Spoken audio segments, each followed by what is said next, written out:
અને હવે વાત કરીશું અમદાવાદની તો અમદાવાદના વટવા વિસ્તારમાંથી હથિયાર સાથે એક યુવક ઝડપાયો છે। વટવા પોલીસે બાતમીના આધારે એસપી રિંગ રોડ પર રોપડા પાસેની આ યુવકની ધરપકડ કરી છે।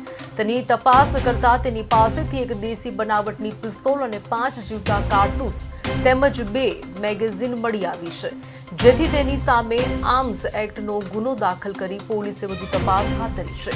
શોર્ટકટમાં પૈસા કમાઈ લેવા માટે લોકો હવે ગુનાખોરીના રવાડે ચડી રહ્યા છે અને આવા અનેક ઉદાહરણો રોજબરોજ સામે આવે છે।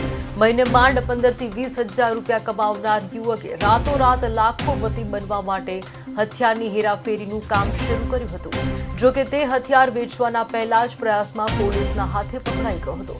મહારાષ્ટ્રથી હથિયાર લાવે તે ગુજરાતમાં ગ્રાહકને પહોંચાડે તે પહેલા જ પકડાઈ જતા હવે તેને જેલમાં જવાનો વારો આવ્યો છે।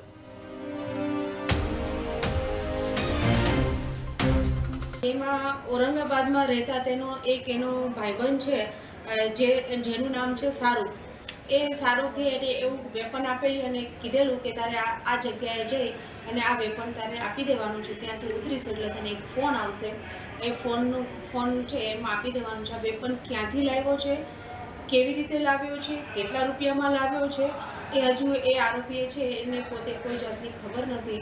એટલે વધુ તપાસ માટે આપણે શાહરૂખ જે છે એ શાહરૂખની પૂછપરછ કરશું તો આપણને જાણવા મળશે કે કેટલા રૂપિયામાં લાવે તો, અને આ જે દાદુને આપવાનો હતો મોહમ્મદ સરદાર કરીને દાદુને, તો એ દાદુએ શું કામ વેપન મંગાવ્યું હતું, કયા પર્પઝથી મંગાવ્યું હતું, આની પાછળનો આશ્રય શું છે, આ વેપન ખરેખર આ બાબતેનું કોઈ થયું છે તો એ બાબત